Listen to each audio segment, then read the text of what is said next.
Congratulations, you've just found the #1 over 50 health and wellness podcast on the planet.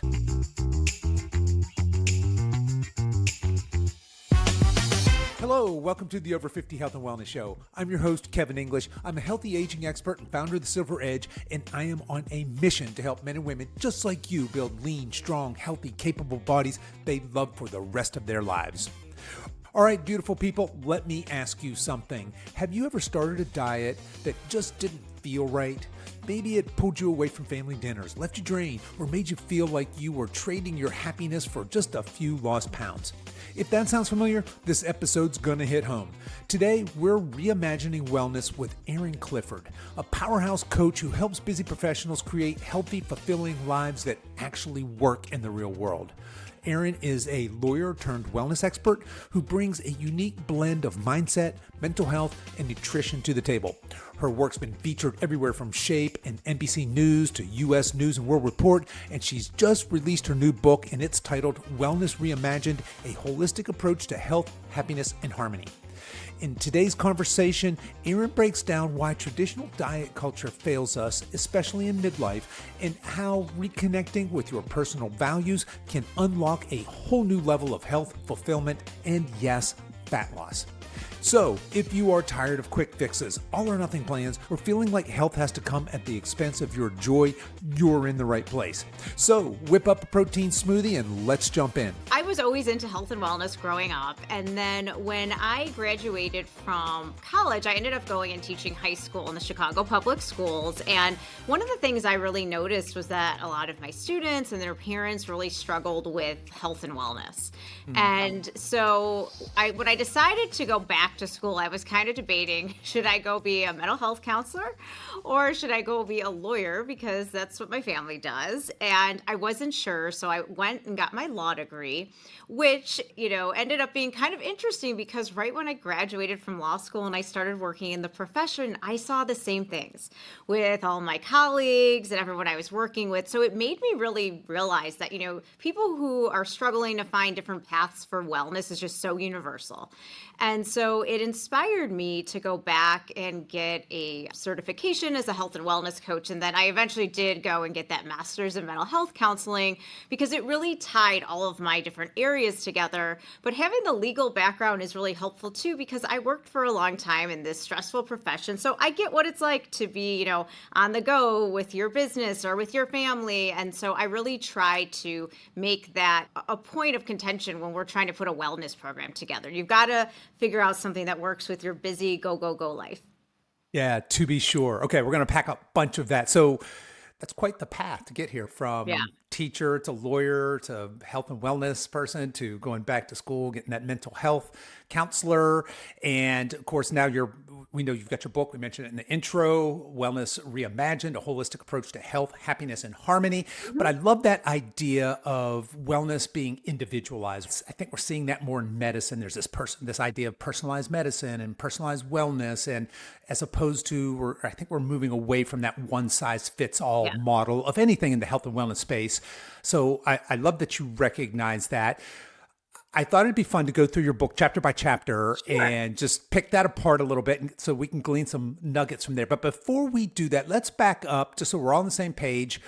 What is wellness? Let's go ahead and get that defined.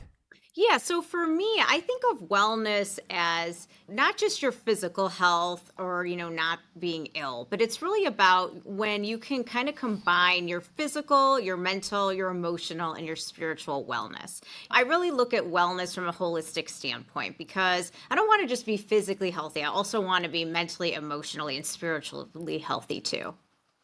Yeah, okay. I love that holistic approach. And certainly we're going to, as we go through this, we're going to tie in all of these pieces here. And so when you're saying wellness, you're not just saying being fit in the sense that we might think of it being lean or strong or athletically capable. You're talking about this bigger picture, right? You're saying, hey, I can be mentally fit. I can be emotionally fit. I can be spiritually fit. And in fact, I should be. But the prescription for me might not be the same as the prescription for you, as each one of us is a little Exactly. bit individual, right? And I also tie wellness in too with just being like personally fulfilled. Are you Hmm. enjoying your life? Like, I think that's really important too, because you might be in great shape. Maybe when you go to the doctor, all those numbers are perfect. But if you're, kind of every day getting up and you don't feel very fulfilled in life, I would argue, what are some things we can add in for that? Right. How do we live that purpose-filled life? How do Mhm. we discover our true purpose and share that with the world? I Yeah. think that's getting to that next level of wellness. Yeah. Absolutely love it. All right. Well, let's dig in. I thought we, like I said, I thought we'd go through chapter by chapter. And what I'd love for you to do is talk about why each one of these subjects matters, why we Mhm. should care. And then let's come up with some actionable tips for each one. So you start here in your first chapter. We should all identify personal values. I'm going to go on a limb here and say most people here have not done this exercise. Why does that matter? And what actionable tips do you have for us here when it comes to values? Yeah, so, I'm a big believer that when we know what our values are, it can really help us become fulfilled and make all of the different life decisions that we need to make. And, a lot of people, when I work with them, if they're struggling with their wellness, if they're struggling with their mental health, a lot of times I look and I'll see that they're not really living a life that's in accordance with their values. And so I just think it's so important that at least once a decade, right? Because our values and priorities is another way Sure. to think about it, shift as we go through life. To really sit down and think about, okay, what are my top 5 values or my top 5 priorities? Because those are really going to serve as your North Star. And it doesn't just help when we're deciding paths for our professional development, our personal development, but also when you're putting a lifestyle plan together, you want to make sure that the things that you're putting into it actually go with your values. For instance, I get this all the time with some of the parents I work with. They might be starting a new diet. They're like, my buddy did this and it really helped me lose weight. But then they realize, you know what? I can't actually eat with my family because I'm following something that's so much stricter. And Right. that's one of my biggest values is family time. And so, maybe then we have to kind of tweak that a little bit so it complements your whole idea of wellness and really does tie into that values. Because you're more likely to be fulfilled and actually follow through on things when you're doing them, when you're feeling whole and in accordance with those priorities. Yeah. So what I hear you saying there is just like living in alignment. Actually Yeah. having values, knowing what they are. Like you said, that's my North Star. And my say fitness program or diet Yeah. has to fit that, not the other way around. Because I think you're right. A Exactly. lot of people, yeah, my friend at work's cousin's brother lost 20 pounds doing keto. Well, that's all fine and good.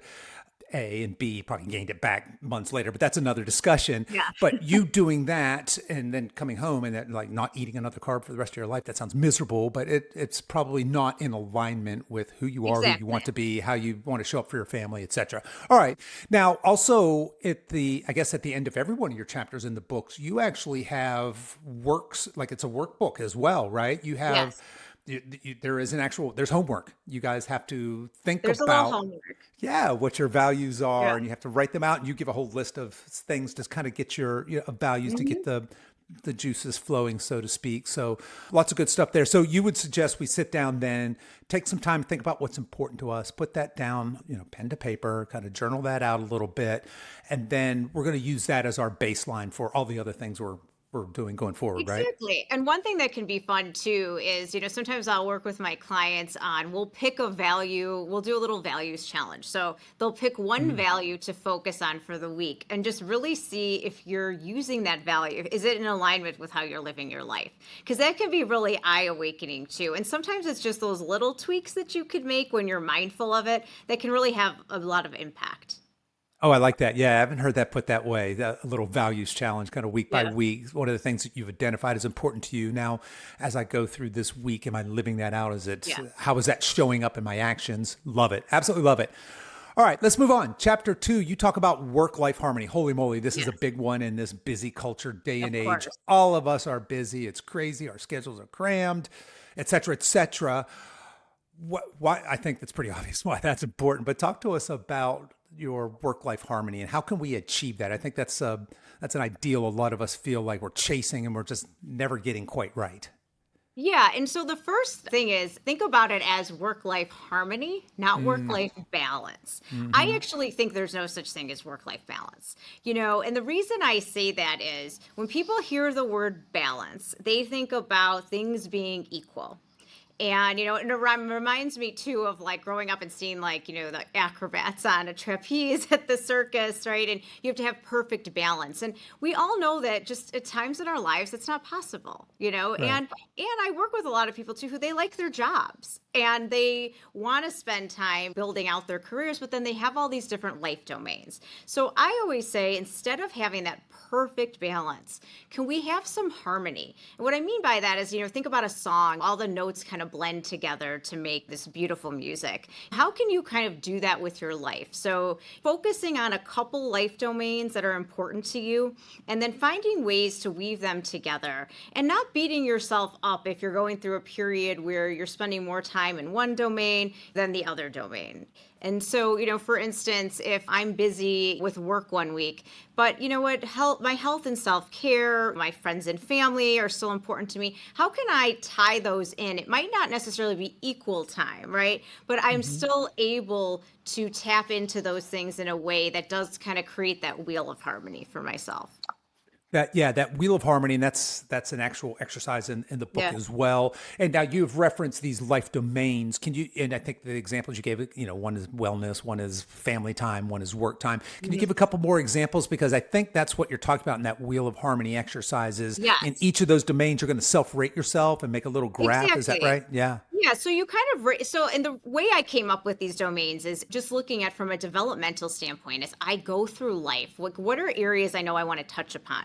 So you might not all of these domains might not be super important to you right now, but they might be at certain times in your life. So that's sort of why I say, what are your top like 3 domains that you want to make sure you're building out? So besides your career, and then of course we have our finances, friends, family, community, health, self care. And then the ones that we don't always think about are that spirituality domain. So whether that's, an organized religion, maybe you get that from mindfulness or nature. I also just think being grace, giving ourselves grace and having self compassion taps into that spirituality. We don't have to be perfect all the time. As well as personal development, we know as we age, right? It's really good for our brains to keep learning and growing and doing new things. Contribution, how are you showing up and contributing to the world? And I put in attitude. I am such a believer in that if you can have a positive mindset, not that everything's perfect all the time, but it really does help you build resilience and kind of get through those different challenges in life. I was thinking about the other day, I was driving home and I kind of went to take a shortcut and then there was like a traffic jam.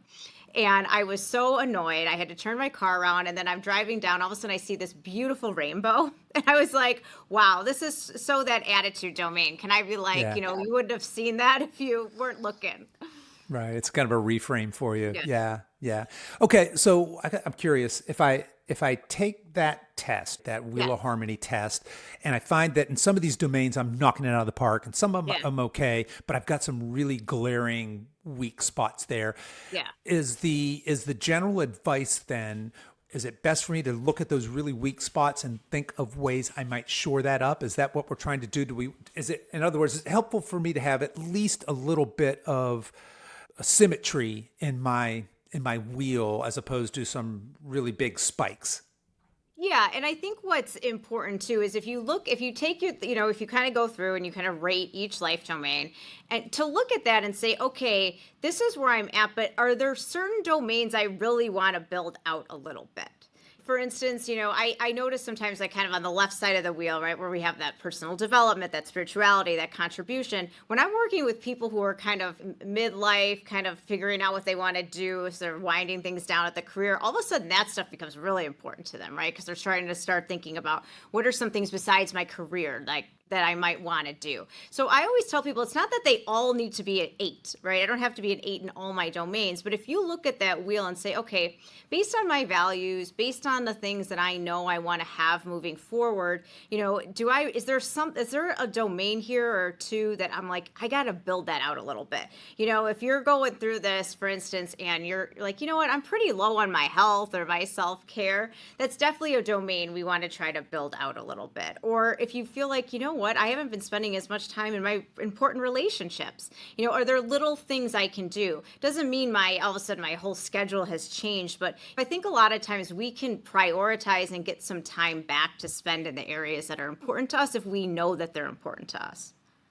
Oh, I wholeheartedly agree. As a personal trainer, nutrition coach, one of the biggest objections we hear is I just don't have time. Yeah. And I can't find time. And I'm like, well, look, if you find the secret to finding time, let me know because I'm very interested in that. There's no such thing as finding time. Yeah. Time is time. You can make time by prioritizing. And, at my early ages, that was a kind of more hardcore. You're not prioritizing. You don't care enough. That I've softened that a bit to say, okay, look, what's really important to you? And maybe right now in this stage of your life, maybe it's not getting strong or getting fit. And maybe there are other domains that are more important. You got to think of yourself holistically, what's important to you. So I love that idea of having that holistic balance and the idea that we would prioritize what's important to us in our value system. Absolutely love it. All right.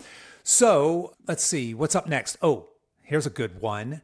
Create personal boundaries. So that's chapter 3. Let's talk about what I found interesting here was when I think of boundaries, I'm pretty black and white and, there's some very obvious ones to me, but you have all these different boundaries, some of which I never really I haven't considered in my own life. So talk a little bit about why we should create personal boundaries, what some of those are, and then some tips on how we might implement that into our lives. Yeah, so I'm a believer that I like to say it like this: limits liberate you, which might, sound counterintuitive, but if I have boundaries or rules in place, then I'm going to give myself freedom to live life the way I want to live it.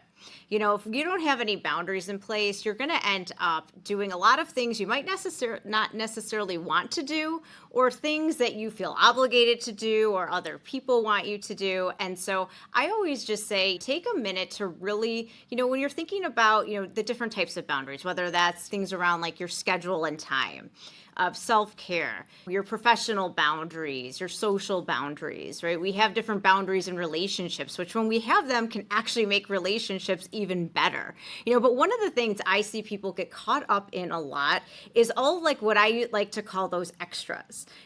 So when people ask you to do all these extra social events, or maybe on top of your job or whatever your family situation is, people want you to join a philanthropic board or, join a committee and do all these different things. And we only have so much time. If we want to live our wheel of harmony, if you will, you've got to make sure that you prioritize the things that are important to you. So I always tell people one thing that can be helpful is to trust your gut. If somebody asks you to do something and your first response is like, oh, you sound anxious, and then you're like, well, it's not for 2 months. Guess what? You're not going to want to do it in 2 months either. Right. And so I always just encourage people to start really paying attention to what are all the different things you want to add into your life, right? And sometimes, hey, there's stuff we have to do for work. There's stuff we have to do for our friends and families that are kind of obligations. But there's also a lot of things in there that's our choice. And so to make sure that we're putting those boundaries in place, and sometimes it's just simple things like, I don't believe people are obligated to be available 24/7. I know we live in this tech era, but can you put, as a boundary, maybe you have in your email signage, your business hours, or when you get home from work, if you don't want to be disturbed, obviously you can still have your VIPs or people who know how to get a hold of you. But if you just put that phone on do not disturb, if somebody texts you, they're not going to expect you to respond right away. I think sometimes we're the worst at our boundaries because even when we want to put them in place, we just keep responding a lot. And so I always just think about, how many extra things do you want to have in your calendar a month? And just remembering too, if somebody asks you to do something you might be interested in, like, I don't know, join a board or something, or chair this committee, or can you help out, at this event? Maybe right now is not the right time, but it might be something you want to do in the future to just communicate that, right? A lot of times our boundaries get derailed because we just don't communicate. There's nothing wrong with saying, what, I would love to be a part of this organization, or I'd love to help you with this in the future, but just right now, with everything I have going on, it doesn't work with my schedule. But hey, I'd love to show up at that event, and maybe next year we can talk about me doing something. I think sometimes we're just afraid about disappointing people or that we're going to lose out on opportunities. But I always think, there's always more opportunities out there when it's the right thing at the right time. Sure. Yeah. So, okay, all you people pleasers out there. Yeah. So, there's some great advice for you. I love that saying. Would you say limits liberate? Is Limits that right? liberate. Yep. Limits Limits liberate. liberate. Yeah. So, I also like the advice of just listen to your gut because very often I'll do exactly what you said. My gut's kind of like, oh, crap. And then but Yeah. what comes out of my mouth is sure. Okay, fine. Yeah, sign me up. And then it's time to do the thing. And I'm Yeah. like, ah, and then as opposed to going into it with a joyful, loving heart, I'm Yeah. kind of dreading it and I'm going through the motions and I'm not going back to your starting with the values. I feel like I'm out of alignment now and just, I'm not serving whatever it is Mhm. to the best of my ability. So yeah, I love that idea of creating boundaries. I really love the idea of limits liberating. So especially those of you that have got the packed schedules, you can never say no to anything. Some fantastic advice there. Hey there, Coach Kevin here. Quick question. What if the real reason you can't lose fat is because you're not eating enough? Yeah, I know, sounds backwards, right? But I see it all the time. There are so many of y'all who have dieted yourselves into a metabolic dumpster fire. You're eating like birds, working out like maniacs, and the scale not budging. If that's you, if you've been stuck on the go on a diet, lose some weight, then gain it all back a month or two later hamster wheel, I want to invite you to book a free discovery call with us. No pressure, no gimmicks, just a real conversation to see if our one-on-one coaching is the right fit to help you finally fix your metabolism and get off the diet roller coaster once and for all. Hit the link in the show notes to grab your spot. Let's get you unstuck. Your next chapter kind of ties into this a little bit, right? Let's talk about self-care. I think it's oxygen mask first or something like that is Yeah. the idea here, right? Yeah, so I always think about self-care like this. When you go down an airplane, the flight attendant tells you to put your oxygen mask on first before you Sure. assist others. And we really need to do that. I think that's the thing we were kind of talking about before when somebody says, well, I just don't have time for this. I think it's really important that we make time for ourselves. And, Mhm. self-care is a lot of things. It's, of course, all the different lifestyle initiatives like nutrition, exercise, mindfulness, sleep, but it's also just having boundaries. It's doing things that you enjoy and like to do. My husband and I recently, we went to go see the Mission Impossible movie and we were like, we haven't been to the movies in years. Like, where we actually went and sat down and I'm like, we should do this more because it's fun and Yeah. it's easy. And, so just making sure you make time for all of those things. And I always tell people, when you're talking about getting self-care in, I have my next chapter about building routines, but also just realizing that something is better than nothing. So if you could only get what I like to call pockets of self-care, maybe you can't meet that trainer to get your hour workout in with work, but can you still get up and do like go for a walk or do some stretching and, or reschedule the appointment when you have time in the future to do it later that week or something.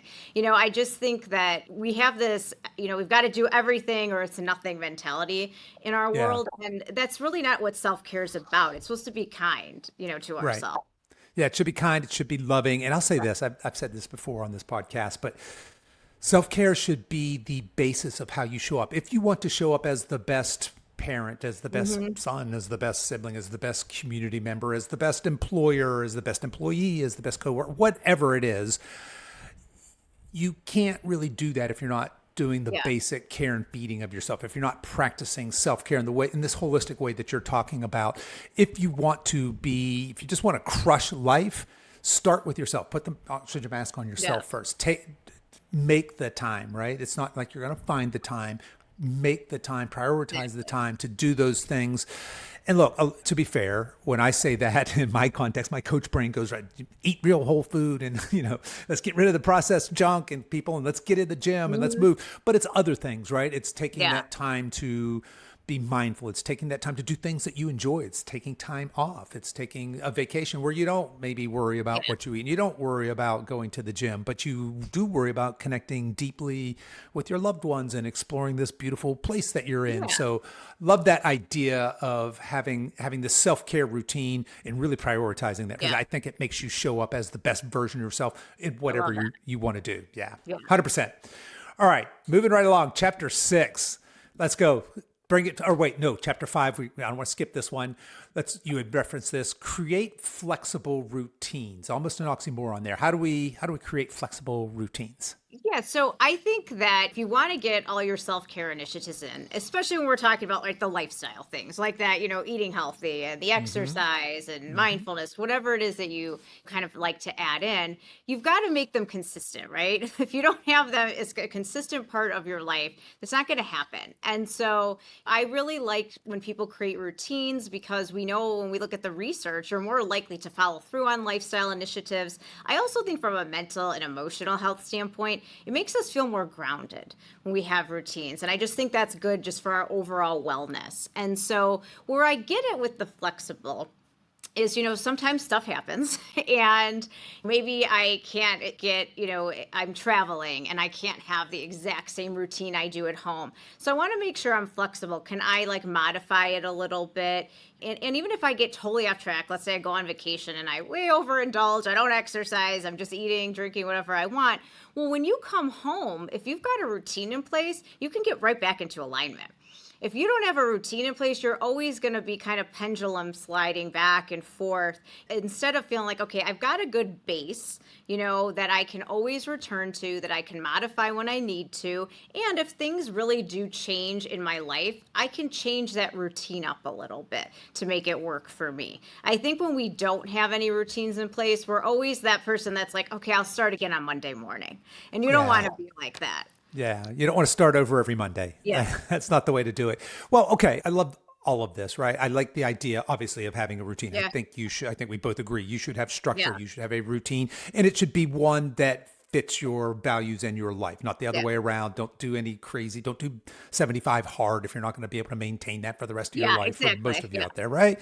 Yeah. And then the other thing you said in there was just avoiding that perfectionism. And I think that's where the flexible comes in. And Yeah. that's where a lot of people get derailed. If well, dang it, I've screwed up. I had the ice cream or I did this or I missed my workout. What the heck? I'll just, like you said, I'll just throw it out the window. I can't be perfect. What the heck?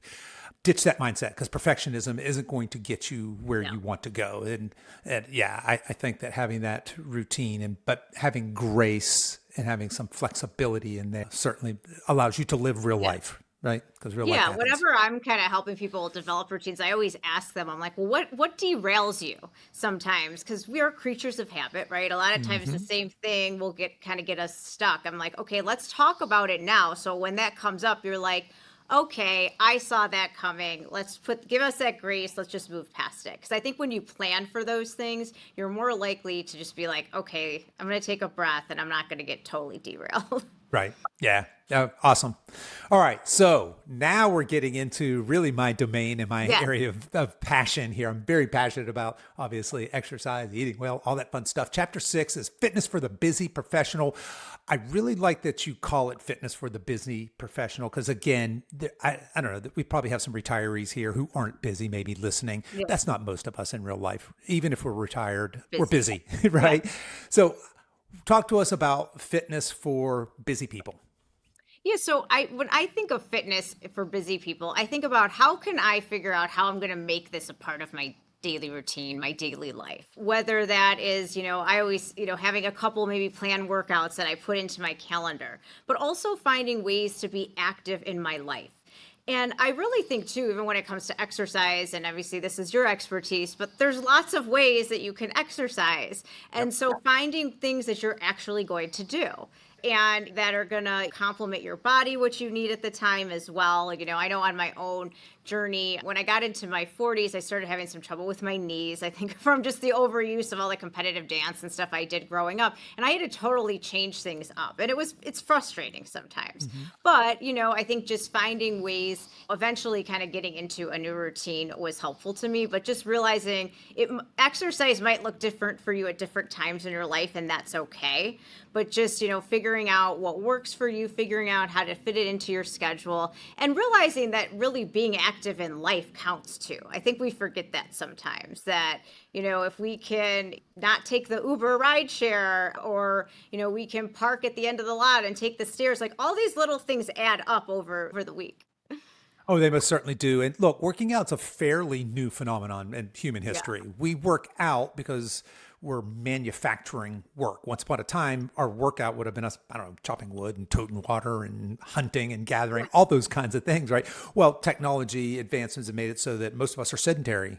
I'm a fitness trainer, yet I spend almost all of my time behind a keyboard, right? So I have to manufacture work, I have to Yeah. make ways to stay fit and healthy and honor my body.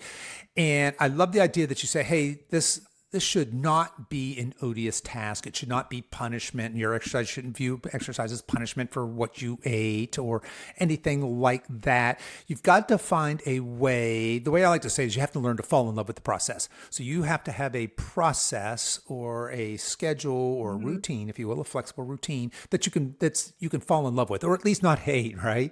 And Yeah. as you mentioned, it doesn't have to Yeah. be a very prescribed thing if you don't want a very prescribed outcome. Now, if you want a very prescribed outcome, that's a different conversation. But for most of us that just want to age healthy, we just have to move our bodies. We have to, as we get into our 50s and 60s, we know there's this term sarcopenia, which means age-related muscle loss. Well, as it turns out, you're not losing muscle, at least in your 50s and 60s, because you're getting older. You're losing muscle because you're just not using it.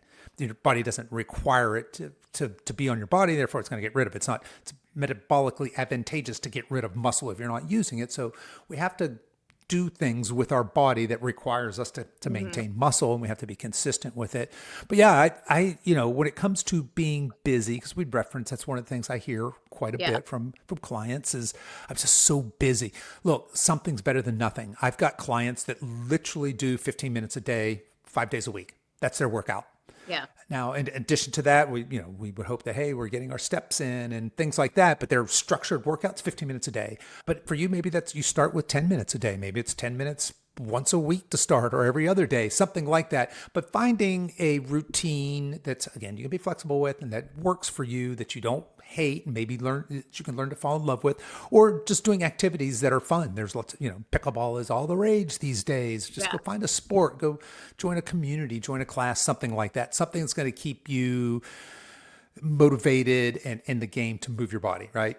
Exactly. And and knowing yourself, do you like to work out by yourself? Do you feel like you need to have a coach or a trainer? Do you want to go to a class? Do you have a friend? I mean, those things can help too, I think, with especially the enjoyment of stuff. If you're doing something that is making you, feel good about it, and with the people you're with, or sometimes just by yourself. I love sometimes just doing my stuff by myself in the basement. It's quiet and nobody bothers me. Yeah.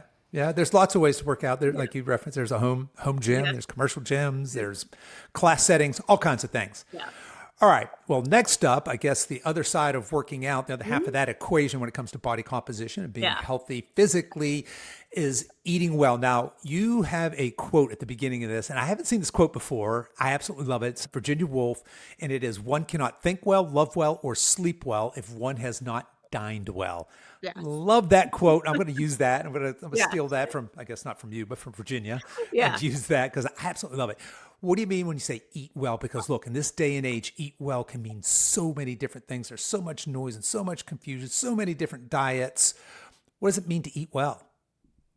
For me, I just think eating well is about eating whole, non-processed foods. It doesn't matter what kind of dietary pattern you want to follow, right? Whether somebody's like, hey, you know what, I really like being keto or paleo, or I like to be balanced or low fat, vegan, vegetarian, whatever, all these paleo, all these different things that are out there. They can all be healthy diets, or they can all be not healthy diets if we're not eating whole foods. And so, when I'm giving someone some basic advice, I say, we want to make sure we're eating whole foods, the most least processed as we can. We want to make sure we're cooking, when we're able to, or kind of at least cooking some of our meals. I know sometimes that's a little hard for people. Because to me, eating healthy doesn't need to be gimmicky. And the thing that I like about eating these whole foods is, and this is really, I love nutrition. And I focused actually my thesis in, when I was working on my master's, on not just the physical, but what do you have to eat for your mental health? And lo and behold, it's a lot of the same things, right, that we want to do to prevent chronic diseases. So, if you're eating healthy, not only are you helping your body and your weight maintenance and all those things, but you're also boosting your mood, which I think is really important too. I agree wholeheartedly. In your book, you have some great recipes. You talk about, omega-3 fatty acids and high antioxidant foods, all the things. But I'll say this, I think that in our modern culture, look, I've seen studies that say over 70% of the Americans' diet is made up of processed and ultra Yeah. processed foods. And that's the opposite of what we're talking about here. And I think that somewhere along the line, because we have so much convenient, Yeah. hyper palatable, ultra processed food, we've lost this sacred connection with food. Because if you think about what's happening when we eat food, of course, there's the physiological process of the metabolism, vastly complex and wonderful system. But that the food that you eat is actually becoming you. And to your point, it's not just becoming your cells of your Yeah. muscle and your skins and your organ. It's becoming your thoughts. It's becoming who you are. There's this I know it sounds a little woo-woo, but the food you eat is becoming you. So if you look at food in Yeah. through that lens, that you're honoring your body with the things that you put in your mouth. You're honoring your sacred physicality with the way you eat. And I love that you don't prescribe any specific, hey, you should intermittent fast, you should cut out, you should eat only this way, but rather you say, hey, let's start with the basics, which is eat real food as much Yeah. as is practical and makes sense in your life. And look, if you're somebody who eats 70% today of processed foods, it's probably not realistic for you tomorrow to Exactly. eat only whole foods. But look, maybe one day a week or one meal a week, maybe your breakfast this week or your dinners. Start somewhere and start realizing that, hey, the more I can swap out these ultra processed, look, to be fair, delicious and cheap foods, the more I can swap those out for real whole foods, the more I'm honoring my body, the more I'm honoring my journey. And going back to your original chapter 1, when we're talking about our personal values, the more I can live in alignment with that. Because a lot of us, what happens is we have this goal. We'll just use weight loss because that's very, very common. For sure. I want to lose weight. I want to lose.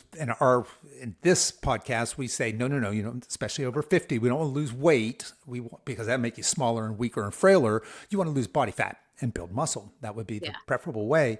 And by just starting with something simple like eating real whole foods, that is really going to be a way to honor that journey and to move forward. I think so often when we think in the case of weight loss, well, I'll just eat less food. And maybe you're eating less crappy food. And then you get into this restrictive diet mentality and mindset, and then it doesn't work. And then now you're beating yourself up because you feel like you're a failure and just terrible. But backing up and just saying, hey, let's just eat like adults, like we're meant to eat. Yeah. And I right? really think about it too. Which is what you're saying is, how can I kind of lean into this a little bit How more, can I right? lean into this a little bit? Doesn't How can I have to be become a person? perfect, Yeah. But, just Right. lean into it. And, I always tell people, and I tried to give some simple strategies in the book, but if you just want to start simple, can I just try to eat 5 servings of fruits and vegetables a day if I change nothing Sure. else, right? Sure. I'm crowding out some stuff. So I'm always about like what are those little things we can start with that can eventually get us into a better spot?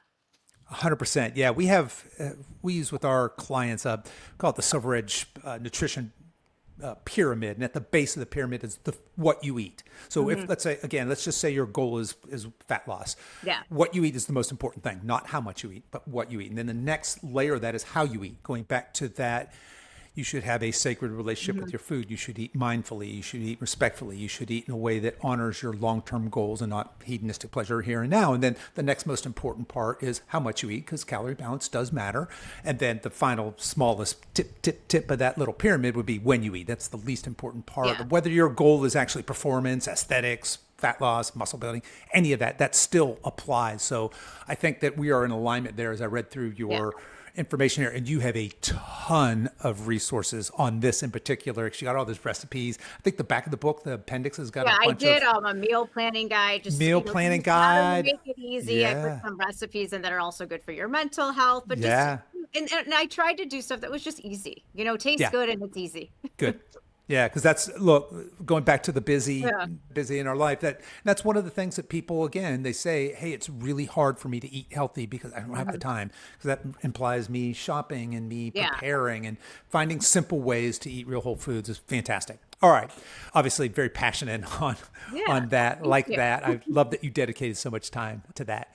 Moving along, chapter 8 is mindful stress management. So why is that so important when it comes to holistic health? And how can those of us that live busy, crazy, hectic lives, and maybe some of those, talk that type A person, or the go person, how do we incorporate some principles of this into our lives to improve our holistic health?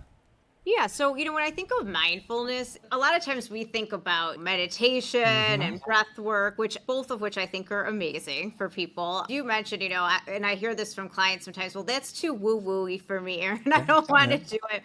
So, what I tried to do with this chapter was really say why it's important, right, that we do mindfulness, right? It's important to practice some type of mindfulness because we want to be able to get our bodies in that, more calm state, where we're kind of focused on the present. We're not stressing about the future. We're not ruminating about the past, but we're able to be really present in that moment. And the thing is, if you don't have any kind of mindfulness practice, when you get really anxious or you are really busy and overwhelmed, you don't have anything to tap into, right? Our Right. neurological system doesn't tap into You that don't have the calming. tools. Yeah.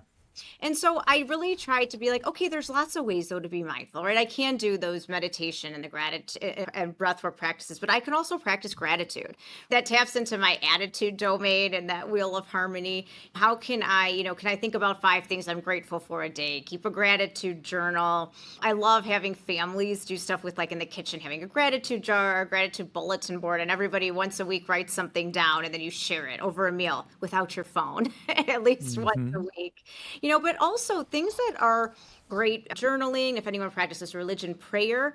But one of the things that I found that's fun with adults are things you like to do as a kid can be very mindfulness practices. Like if you like to paint, if you like to draw, there's tons of adult coloring books, even taking a class in something that you're interested in. One of my cousins, he's in his 60s now, and he loved magic as a kid, and he started taking magic classes, and he spends so much time like working on tricks, which is so mindful if you think about it. That's all he's focused on.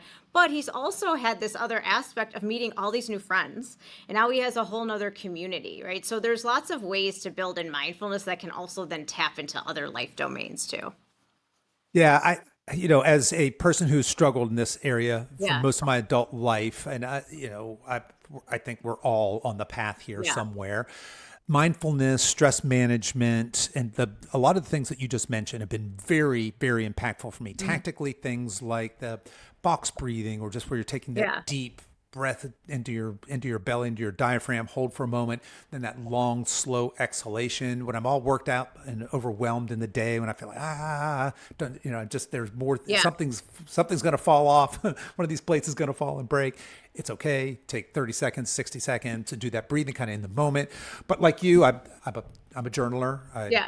I love, it's come in and out of but I have Yeah. journaled off and on my entire adult life. I have a very deep prayer practice. For me, that's a gratitude practice. So my days are bookended there. But I love the idea of a gratitude practice. You mentioned 5 things you're grateful Mhm. for. We had a guest on the show way back in the beginning of this, probably years and years ago now, a woman named Debbie Waynes, and she gave me this wonderful practice where you write 5 things you're grateful for.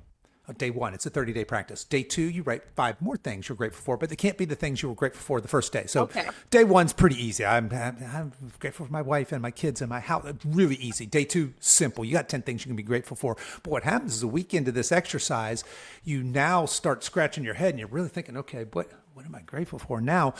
And what I found, for me at least, was it caused me to go through my day looking for opportunities to be Yeah. grateful. Of course, they don't have to be big things. It could just be a small moment in nature, or a kid laughing in a park, or just this moment of awe, or just whatever it is. And I remember myself, I got to remember that because I'm going to write that down in my gratitude journal. And Oh, it's I love that. a really cool Yeah. way to, bring gratitude journaling into your life, and it's good practice. I think everybody should do it just to get into that mindset. But yeah, having a way to center yourself, calm yourself, self-soothe yourself, especially those with more anxious personalities. You tend to Mhm. get overwhelmed.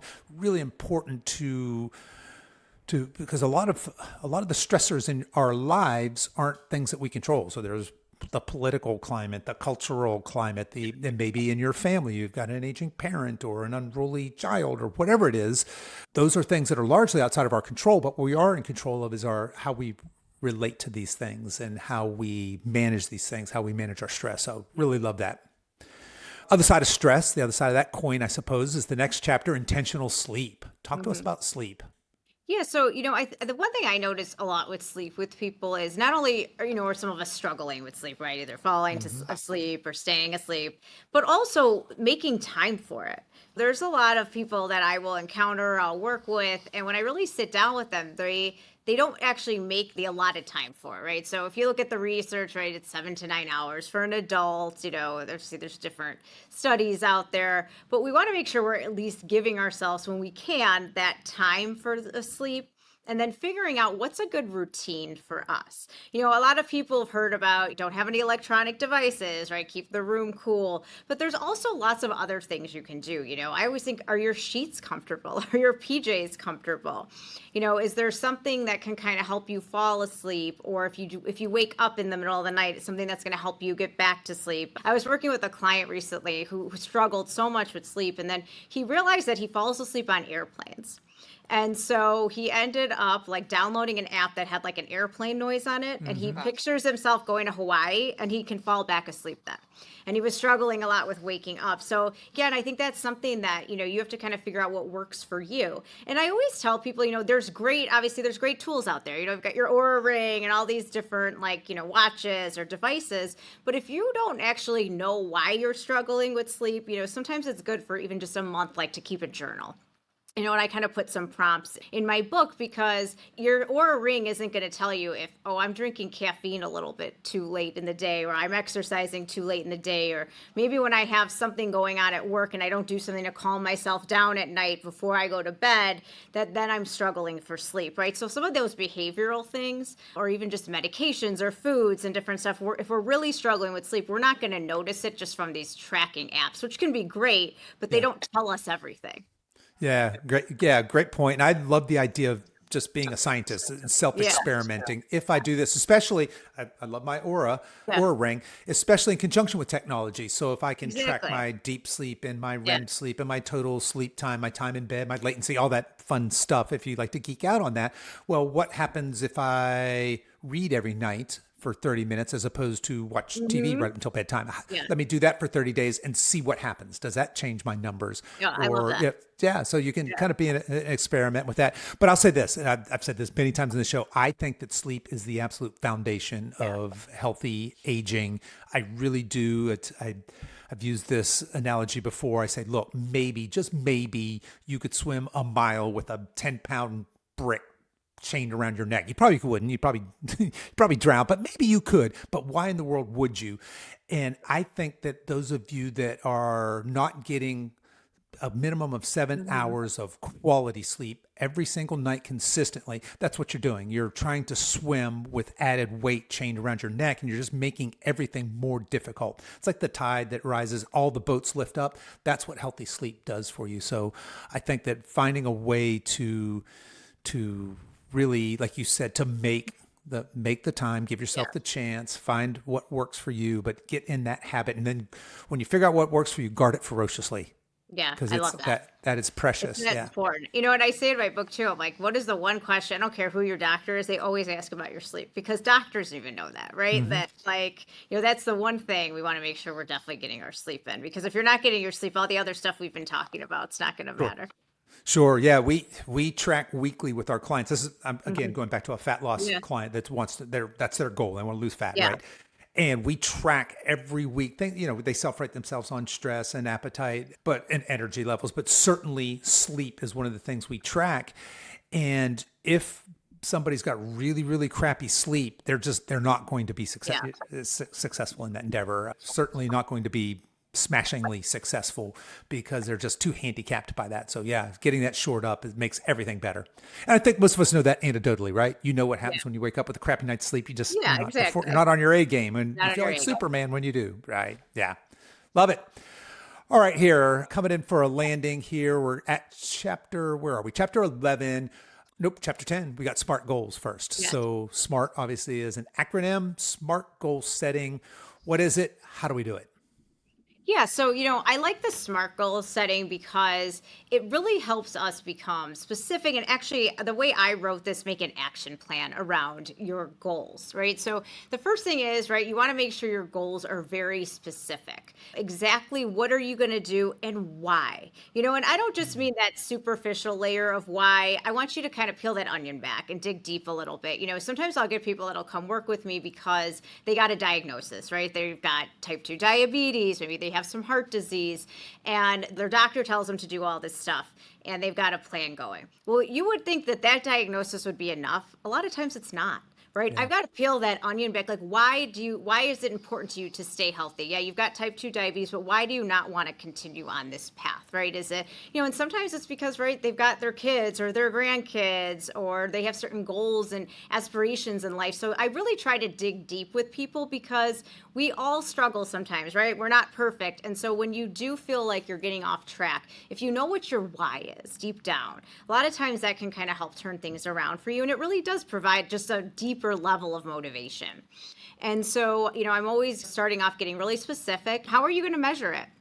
Is it your blood work? Do you have an app that's tracking it? Are you working with somebody? I had a client once, and he was a CEO, but when he was a kid, his mom used to like put a bulletin board up, and they would put star stickers on when he did chores. And so we started doing that for his habits because it was fun. Yeah. You could have a little fun with these things. And then we want to make sure it's achievable. And I really here try to build that out for people. If I have a goal, right, maybe my goal is I want to exercise 3 times a week. What are 3 habits I'm adding in that's actually going to make that happen for myself? And that's where I look at those hurdles, right? Why might I not follow through on doing these 3 habits to make myself get those 3 workouts in a week, right? So when that comes up, we're aware of it. And are there any boundaries I might have to put in place to make sure that I do get my exercise in? Maybe part of that is the day before. Those are the nights I'm not going to go out late, right? I know if I go out late, I don't get my sleep in. Maybe I have that extra cocktail or something. I'm not going to get up and exercise. And then we want to make sure your goal's relevant. Is this something at this point in your life that you have the resources to do, that you have the time to do? Because if it's not, we're kind of not setting ourselves up for success. And then you want to make sure that there's a timetable there. Am I doing this for a month? Am I doing this for 3 months, for 6 months? And, when you get past, that time period, of course, we want to kind of reevaluate and see, did things go well? Is this a goal I want to keep working on? Is this the first phase of it, like weight loss, for instance? Sometimes I'll say, okay, if someone wants to lose 20 pounds, maybe we start with the first 5, or the first 10 and do kind of a smaller goal around it. And what are you going to do to celebrate? I love to add that in after that time allotment, like when I do accomplish my goal, and it doesn't mean I'm perfect, but I'm still working towards that. What are you going to do to celebrate that win? And it can be simple. I'm working with a client right now, and we have a goal set for June, and she's like, I'm going to get a pedicure at the end of June, right? Doesn't it? And that's something that she's like looking forward to. So something simple. Yeah, I'm a big fan of celebrating those wins. I think a lot of us, we don't do that as much as we should. Even this, and they don't have to be, to your point, they don't have to be huge wins. They don't have to be because you've met some goal. I personally am a big fan of audacious goals. I love setting very audacious goals. But when I do that, I have to then start chunking back, right? That's when I start to look at my SMART goals. Okay, now I need mini goals to get me to this audacious goal that's a long-term goal. And I love that you talk about knowing your why, because that's really important. If I have this big audacious goal that's going to take me a year or a decade to get to, let's say you want to write a book, you got a novel in you. Well, that's a pretty audacious goal. It's going to take a while. And what are the things that I'm going to do? I'm going to need to know my why. I'm going to need to remember why this is important to me.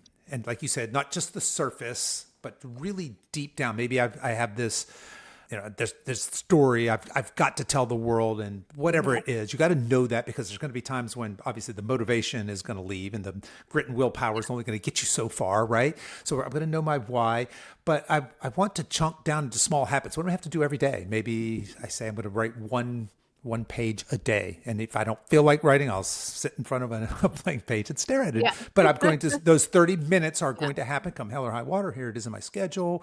And then a way to measure it. Okay, well, I know that in 10 days I should have 10 pages or something like that. And that it's relevant to me. It's time bound. It's specific, attainable, all that. Love the SMART goals.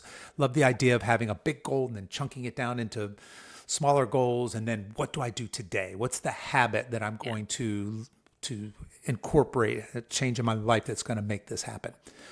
And speaking of habits, we're going to end here. I know there's one more chapter on troubleshooting during your busy season. I feel like we've covered busy pretty well. For sure. You finish here with slow and steady wins the race. I'm a big fan of this. Talk to us why in this day of instant gratification and Amazon Prime will have it to you tomorrow. Why does slow and steady still win the race? I think slow and steady still wins the race because we're looking at our long-term life and consistency. And where I really got this from was as a kid, I really liked that fable, the tortoise and the hare. Mm-hmm. And so like as a coach, I look at it like this, the tortoise and the hare challenge each other to a race. The hare is faster. So he's like, I'm going to win. Well, he goes so fast, he burns himself out. He falls asleep on the side of the road and he can't go on anymore. But yet the tortoise, right, keeps slowly and steadily moving along and eventually wins the race because it's not about what you do in a day, in a week, in a month. It's what you're doing overall. And that's where the building these consistent habits that we can have make a part of our lives, and all the different areas we talked about today is just so important because the big picture is what's important, right? You're talking about these audacious goals, right? If you want to have one of these goals, it's going to be a back and forth, giving yourself grace, giving yourself self-compassion, and really just trying to focus on that bigger end game, that bigger picture. Yeah. Back into the context of, say, weight loss, that's a really good picture here because there are so many kind of predatory programs, coaches programs that say, hey, you can lose 20 pounds in 2 weeks, or, take the supplement and burn fat while you sleep. And that's preying on this. I want these instant gratification results. And who doesn't? I want that. You want that. We all want that. Yeah. But if we move that time horizon out, anything is possible, and it's sustainable that way as well. Oftentimes what happens when I get results and they're fast, they're not sustainable because I haven't really, it's almost like winning the lottery. I didn't learn how to manage money along the way. I just got this windfall of money, and 5 years later, I'm filing for bankruptcy because I'm broke. And that happens so often. And what happens is we haven't learned along the way. We never put in the reps, so to speak. So I love that idea, slow and steady, 1% better every day, as James Clear says, one of our favorite books over here. I love that one. All right. I think everybody does. All right, Erin, how can people connect with you? If they're listening to this and they're thinking, hey, this sounds intriguing, where do you want to send them? Yeah, so you can check me out on my website, erincliffordwellness.com. I'm also on Instagram and Facebook as Erin Wellness, and my book, Wellness Reimagined, is available at Amazon and all other major retailers. All right, folks, I will put links to all of Erin's stuff, her website, her book, and her socials all in the show notes here. You can find that in whatever app you're listening to this on or on our website. Also, that book, again, is Wellness Reimagined, a holistic approach to health, happiness, and harmony. Strongly suggest you guys grab that. We went through each of these chapters. At the end of each of those chapters, she's got homework for you. There are actual activities that you can do that really make this, as opposed to just reading a book on wellness, it's more interactive, and I feel like it makes it stickier. So if any of this has landed with you want to learn more, definitely pick that up. But Erin, I want to thank you so much for coming on the show, sharing all your knowledge and your wisdom with us. I love the work that you're doing and just encourage you to keep up the great work. Oh, thank you so much.